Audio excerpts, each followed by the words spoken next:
kita akan membagikan eh, bagaimana cara melilit bagian pangkal bulu ya, pangkal fence reishi. Jadi untuk diketahui bahwa bagian ini sebaiknya itu dia landai, tidak tajam sebaiknya. Tapi bagi yang udah memang udah biasa itu nggak akan mengaruh sih ke apa, takut kebeset di sini enggak. Jarang sih kejadian. Kalau yang memang udah tahu iramanya itu jarang kejadian. Jadi maksudnya ini hanya diperuntukkan untuk yang kita anggaplah yang mungkin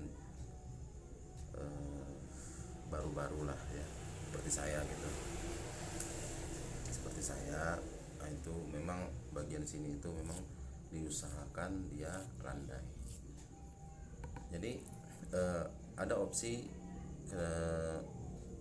ini tanpa lilitan gitu kan, yaitu sih fine fine aja boleh selama bulu ini benar-benar kuat menempel pada shaft. Lalu bagian tulang ini memang benar-benar dia tidak ada yang terangkat, aman.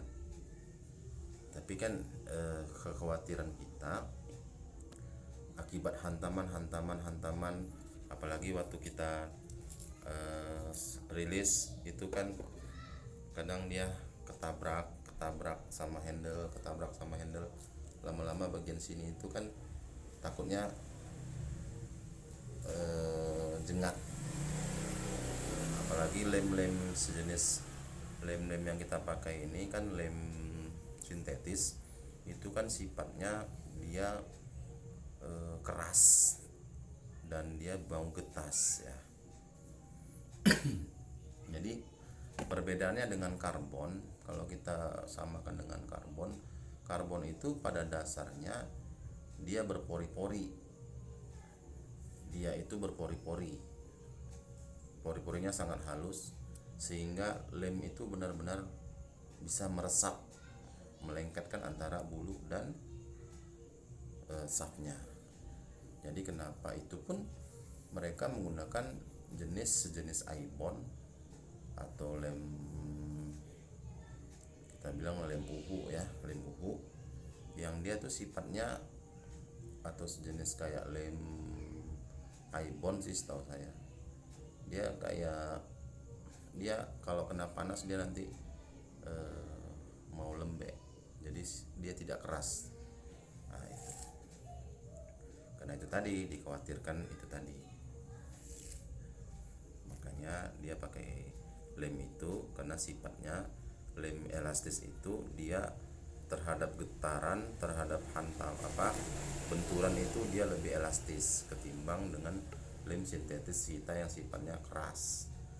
Sepemahaman saya sih seperti itu. Dan itu diberlakukan untuk shaft karbon. Kenapa? Shaft karbon itu memang pada dasarnya dia serat-seratnya itu ada pori-pori untuk meresapnya si lem. Jadi melengkap dengan baik. Nah, jadi untuk kita yang shaft natural yang memang kita lapis ya, kita lapis shaftnya, baru kita lem. Itu kita bilang menempelnya bulu pada shaft bisa dibilang tidak begitu baik, tidak mesra lah kalau istilahnya kami itu, menempelnya tidak mesra. Oleh karenanya demi keamanan dibuatlah lilitan pada bagian pangkal.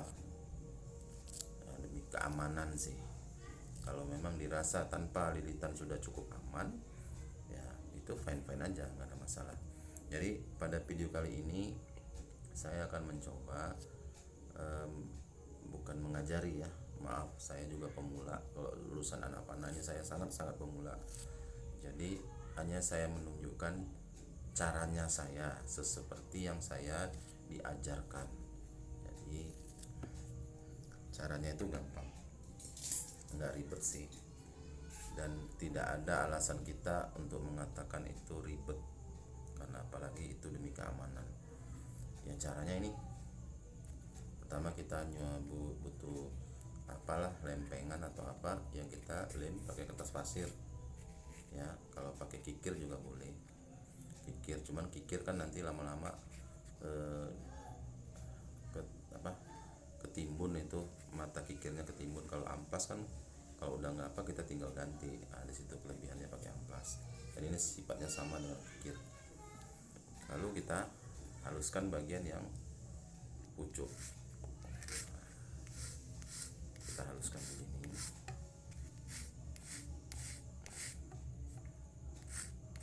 Mana tulang-tulang yang dirasa masih tajam kita haluskan.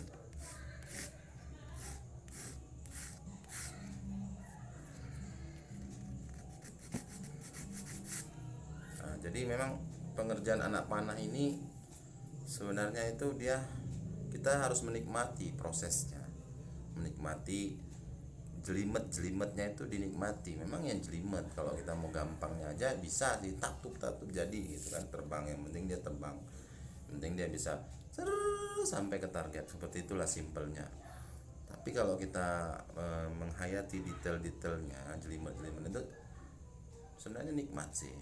Itulah relaksasinya kami ini yang pemikir keras ya, ngerjain yang kayak gini gitu. Oke, ini benang. Saya menggunakan benang ini jenis nilon ya. Jenis nilon, dia besar, bukan benang jahit ini. Kayak benang untuk jahit sofa. Agak keras. Nah, lalu pangkalnya kita giniin. Kita buat loop. Alah, kalau aeromaker mah udah biasa lah ya. Ini mah cara-cara ala pemula ya. Udah kita giniin. Oke, kita taruh di bagian bawah daripada kalau yang model seperti ini ya bagian bawah ya, model bulu atas ya, letakkan bagian bawah. Oke, udah nampak ya. Lalu kita lilit ke arah dalam 2 kali. Setelah udah mengunci, baru kita putar.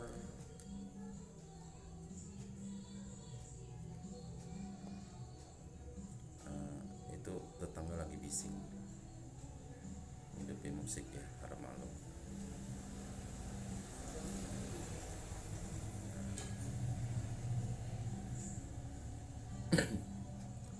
Usahakan lilitannya itu menutup sampai ke tulang pangkalnya.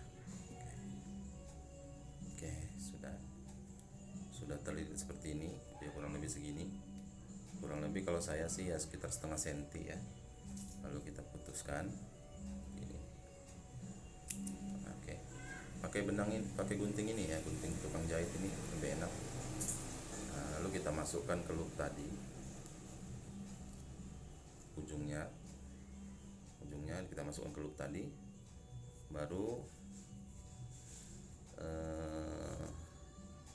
bawahnya tadi kita tarik ke bawah gini ya. Oke, tarik. Oke, jadi dia udah seperti ini, dia udah nyimpulnya di dalam. Oke, udah. Setelah itu baru kita rata-ratain, kita rata-ratakan.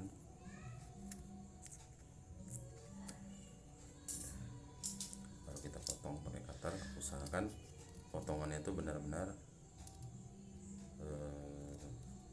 rapat sama lilitan, tidak ada sisa kepanjangan gitu maksudnya.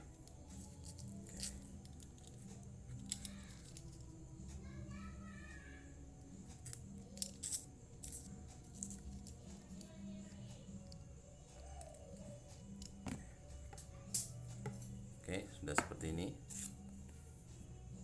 kelihatan ya.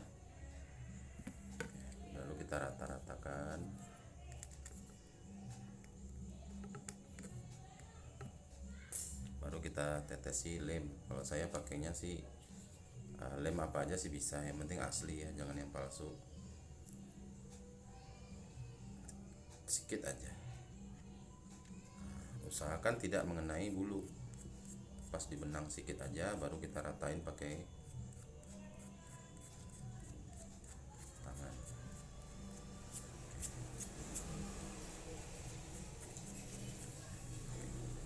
Jadinya seperti ini. Jadi tidak ada bagian tajamnya juga. Jadi sebenarnya istilah kita ini kan polisi tidur lah istilahnya ya. Istilahnya nih polisi tidur gitu. Ada hambatan atau segala macam. Sebenarnya bukan masalah di polisi tidurnya ini yang membuat tangan kita terluka, tapi bagaimana cara kita memperlakukannya agar dia tidak tajam dan demi keamanan juga gitu.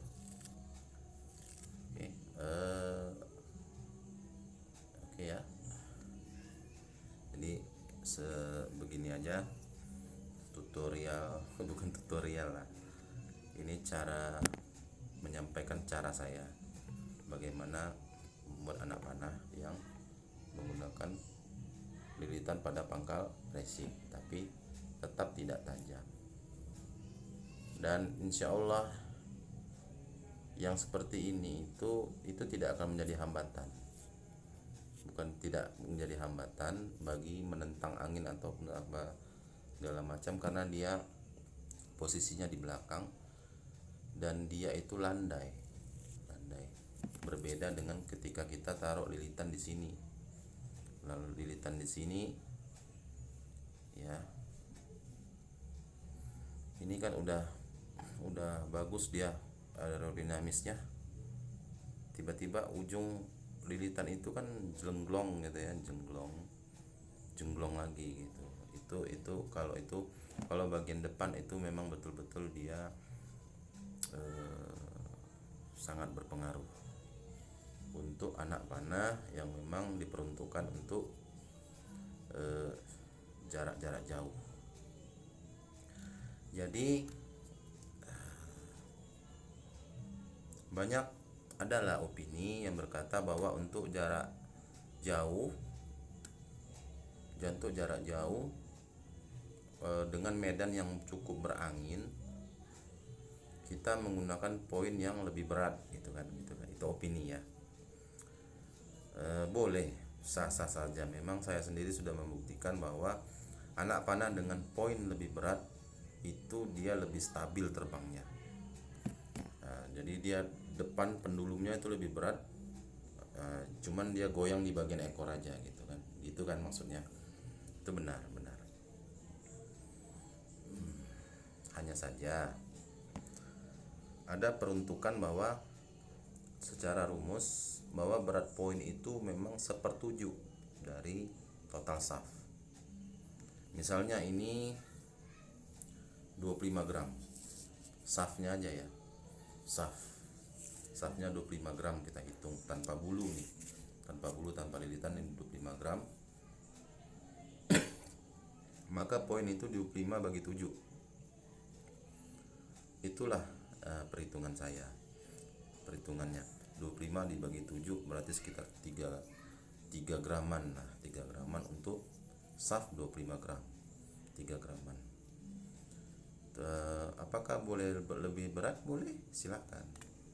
Apakah boleh lebih ringan? Ya silakan. Sebenarnya kan semua itu sudah diuji, sudah diteliti dan diuji oleh para pendahulu kita. Bertahun-tahun mereka meriset dan mereka tentunya lebih ahli, lebih senior dari kita, dan kalau dibandingkan dengan mereka, kita ini apalah gitu. Kenapa kok bisa-bisanya kita membuat teori sendiri, argumen sendiri yang bisa dibilang opini sendiri berdasarkan riset pribadi. Itu saya rasa mentah banget. mentah boleh kalau untuk pribadi, tapi tolong jangan dikemukakan di depan umum sehingga opini kita itu seolah-olah itu memang merujuk kepada sesuatu yang sudah menjadi rujukan orang-orang terdahulu. Nah, itu yang saya tidak suka. Ketika orang ngomongnya ngelantur, bicara ilmu tapi dengan ngelantur, itu saya tidak suka. Dan orang-orang seperti itu tidak bisa kita diamkan, karena itu akan menimbulkan hal yang membuat ilmu itu jadi rancu. Opini pribadi silahkan untuk dipakai sendiri, tapi tolong jangan diungkapkan di depan umum seolah-olah itu menjadi ilmu yang merujuk kepada keilmuan yang memang telah diteliti oleh para pendahulu kita. Nah, suara lato-lato. Jadi sepertujuh itu udah maksimal ya, untuk maksimalnya untuk sebuah poin, karena memang ajas keempat yang dipergunakan itu ajas ketiga itu adalah kekuatan, cepat, tepat, kuat, ya kan, waspada. Jadi kekuatan itu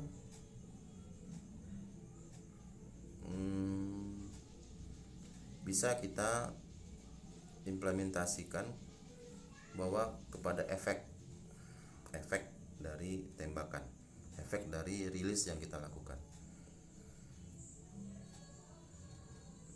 Ya. Bisa kita terjemahkan ke situ, efek kekuatan itu. Jadi 35 lbs seberapa efeknya, 40 lbs seberapa efeknya, 50 lbs seberapa efeknya, dan 70 lbs berapa efeknya. Jadi alangkah sayangnya jika tembakan kita itu demi mengharapkan ketepatan kita menggunakan poin berat yang jelas itu akan menyebabkan anak panah kita lebih cepat menuki. Ya, lebih cepat menuki, kecuali kita main di 10 meter. Ketika kita main jarak menengah itu maksud saya 70 meter ke atas. 70 meter ke atas itu jarak menengah. Kita menggunakan poin berat, anak panah kita akan lebih cepat menuki. Otomatis kita akan menaikkan elevasi yang semakin tinggi sudut derajat elevasi kita, jatuhnya kebantalan ini, apakah dia begini, ya begini, misalnya di bantalan gini, jatuhnya gini, kita hitungnya itu kan tetap pada segininya berapa derajat. Dan anak panah yang menuki seperti ini itu efeknya ke target bisa dibilang apa ya, apalagi kalau kita bicara untuk suatu target yang memang keras, untuk target yang memang berfungsi untuk menangkis anak panah yang melaju gitu kan. Kita anggaplah itu mungkin jirah dengan anak panah yang seperti ini, itu kemungkinannya itu sangat kecil sekali dia akan berefek. Makanya disarankan itu sebisa mungkin jatuhnya anak panah itu benar-benar menancap lurus gini, sehingga kekuatan itu dia dari sini itu menyalur kemari, tidak ada bagian yang dengkleng. Tapi kalau anak panah jatuhnya begini, walaupun dia mungkin mengenai nancap, tapi kemungkinan patah di bagian pucuk atau bagian kita bilang segini itu sangat besar karena dia dengkleng gini. Jadi itu ke situ sih larinya. Jadi berhubung karena memang panen masa sekarang ini kan target kita epapom ya, epapom, dan tidak begitu berefek lah mau anak panahnya jatuhnya gini pun ya tetap nempel gitu kan, mau begini juga tetap nempel, begini nempel. Cuman kita jangan terlena sama hal-hal yang di hal-hal yang disajikan lah oleh keadaan sekarang ini. Jangan terlena.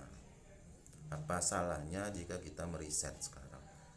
Karena keilmuan ini kan sudah ada, kita tinggal menggali, meniru.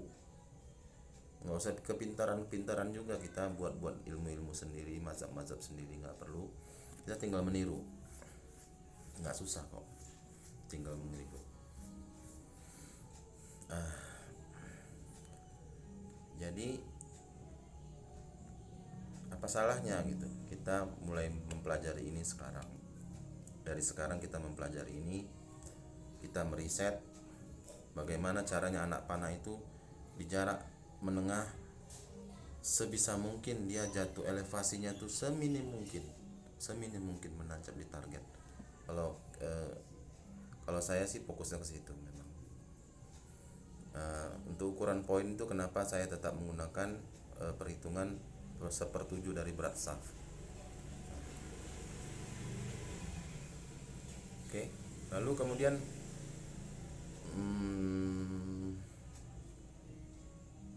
ya untuk saat ini segitu aja. Jadi tadi masalah ini udah jelas ya, demi keamanan juga. Terus kan kadang kalau di Evapom itu kadang suka tembus. Bayangin ini kalau nggak ada lilitannya, habislah ini. Itu sih. Apalagi dia kadang kalau menghantam tanah, yang tanpa lilitan tuh habis nih, habis. Jadi ini safety lah, lebih banyak amannya. Oke, segitu aja bincang-bincang kita masalah anak panah, dan mohon maaf atas apabila ada kata-kata saya yang tidak berkenan. Saya tidak mencoba menyudutkan sipulan, tidak. Saya tidak sedang menyampaikan komplain atau apa, enggak. Ini hanya kita berbagi, kita sharing lah di sini ya gitu. Karena azas yang kelima yang saya pahami adalah selain kecepatan, ketepatan, kekuatan, keamanan adalah manfaat. Jadi seberapa manfaatkah ilmu panan yang antum pelajari itu gitu. Kalau cuman manfaatnya bagi diri antum sendiri, ya monggo, silakan. Tapi kan sebaik-baiknya manusia itu adalah yang bisa memberi manfaat pada manusia lain kan gitu. Jadi azas yang kelima itu adalah manfaat. Jadi kita dengan sharing ini ya mudah-mudahan bisa menambah wawasan, membuka cakrawala, bisa merubah mindset kita yang selama ini dikungkung oleh dunia event-event yang memang mengkerdilkan gitu. Kalau saya nilai sih seperti itu, mengkerdilkan. Padahal keilmuan ini lebih luas daripada itu. Karena memang pada masa itu peruntukannya bukan untuk permainan kan gitu. Jadi memang harus semua aspek diperhitungkan sampai kepada efek dari anak panahnya. Oke, terima kasih sudah menonton. Assalamualaikum warahmatullahi wabarakatuh.